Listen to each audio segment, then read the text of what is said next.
What are you talking about? My father would never kill your father.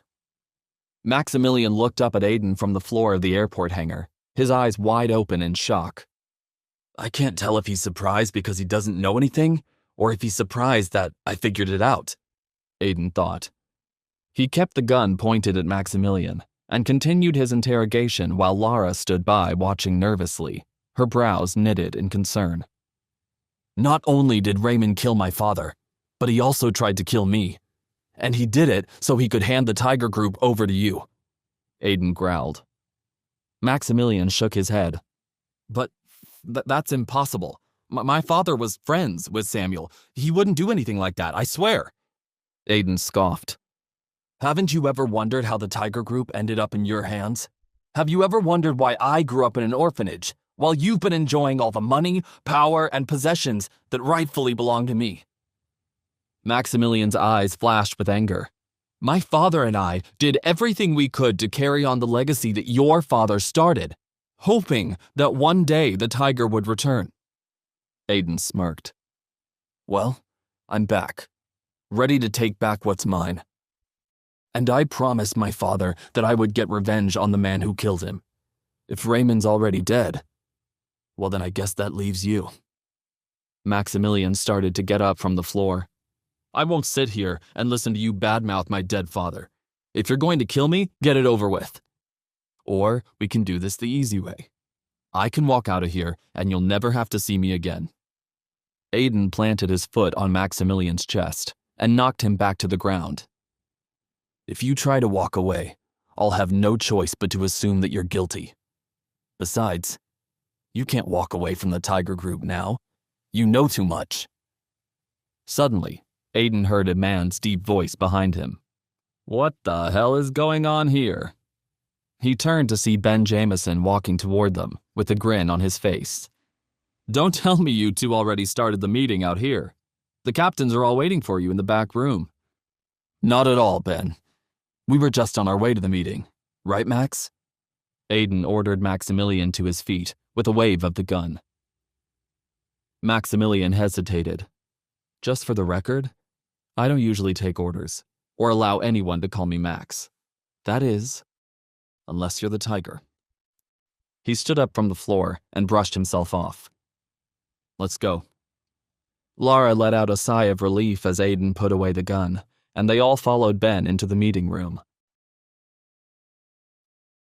The room in the back of the airport hangar was surprisingly luxurious. Aiden looked around, reminded once again just how rich he was. Chandeliers hung from the ceiling, paintings lined the walls, exquisite furniture adorned the room, and the floor was covered with an expensive carpet. As soon as Aiden walked in, all of the captains sitting around the long conference table stood up. Aiden nodded. Thank you all for coming. Please, sit. Aiden remained standing until everyone else was seated. Then, he walked to an empty, throne-like chair at the head of the table and sat down. Well, I think by now you all know who I am. Cyrus nodded. We were waiting for your signal to announce it. He turned to the others. It's official. The tiger is back, everyone. The room suddenly flooded with applause as the captain celebrated his return. Welcome back, Tiger, shouted a captain who introduced himself as Parker.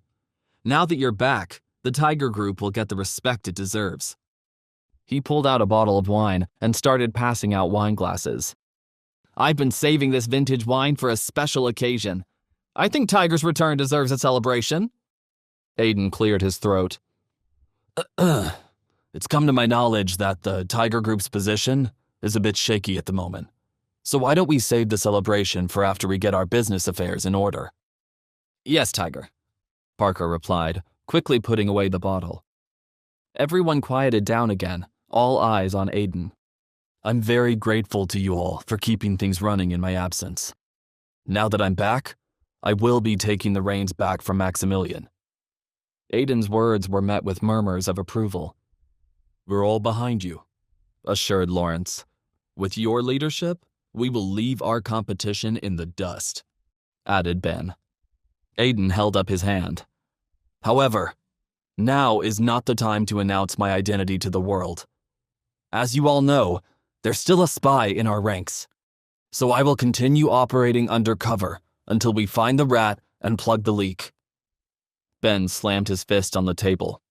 No one says a word about this until Tiger gives his say-so. Understood?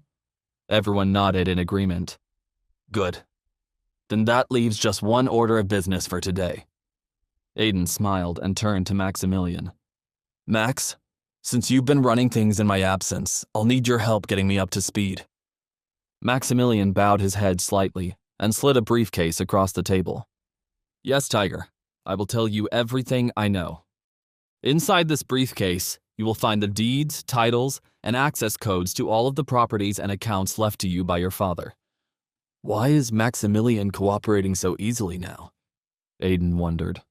He cautiously picked up the briefcase and unzipped it. As Aiden flipped through the documents, he couldn't help but chuckle to himself, thinking about all the years he struggled, working delivery jobs with lousy pay. Is this everything? Maximilian nodded. Everything I know about, at least, yes. Aiden set down the briefcase and looked back up at Maximilian. Max, I want you to stick around and walk me through these documents. The rest of you are free to go. Thank you all for coming. As he said this, the captain stood up and slowly began filing out of the room. How long is your meeting with Maximilian going to take, Tiger? Lara asked, pulling Aiden aside. I need to get back soon for an appointment. I can give him a ride, offered Maximilian, who was standing close enough to them to overhear. Lara scoffed. I seriously doubt that the Tiger wants a ride from the man who was pointing a gun at his head a few moments ago. Maximilian hung his head in shame. Listen, Tiger, I'll understand if you're angry with me.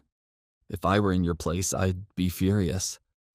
But now that I know for sure that you really are the Tiger, I will stand behind you in every way. And I promise to help clear up any questions you have about the Tiger Group and my father. I swear to you, I'm your friend, not your enemy.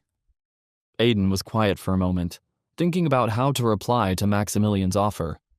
Okay, you can go, Lara. I'll ride with Max. Lara's mouth fell open. Seriously? You're okay with being alone with this guy? Aiden chuckled and patted the gun in his pocket. I'll take my chances. Can I get you something to drink? As Aiden rode back to Chicago in Maximilian's car, Maximilian fixed himself a vodka rocks from the vehicle's built-in mini-fridge. I'm good. Aiden glanced briefly at Maximilian, then resumed staring out the window. So, what's up with you and Lara? You two seem pretty close, Maximilian said with a smirk, as he sat back in his seat and took a big sip of vodka. Aiden turned around and glared at Maximilian. Let's save the small talk for another time, shall we? I still have some questions about the Tiger Group. Maximilian nodded and took another swig of vodka. Sure, ask away. Who are your contacts in all the businesses run by the Tiger Group? I'll need a list from you, so I can take over the day-to-day communications. Oh, don't worry about that. Maximilian sipped his drink nonchalantly. I don't have to deal directly with the companies. I have someone else handle that. I just review the reports from time to time. No wonder the Tiger Group is in poor condition, Aiden thought. This guy is not a serious businessman. How can I get in touch with this person who you've handed off all of your responsibilities to? Aiden's patience was wearing thin. I can put you in touch with her right now, Maximilian offered, completely oblivious to the disapproval in Aiden's voice. Wait. Aiden grabbed Maximilian's arm. Don't forget you have to keep my identity a secret. We still don't know who the rat is. Maximilian smiled. Don't worry. As long as I'm around, no one will find out. Maximilian finished dialing, and a moment later, a woman's voice came over the speaker. Hello, Shaw Industries. Rachel speaking. How can I direct your call? Rachel, hi. It's Maximilian. There's someone I want to introduce you to. Say hello to the Tiger. Aiden's eyes widened in horror, as Maximilian handed him the phone. Will Rachel discover that Aiden is the tiger? What will she tell Dominic? Wait, that's not the end. You've just had a free taste. Now get the full story on the Pocket FM app, link in description. Check out our next video and playlist, and don't forget to like, share, and subscribe.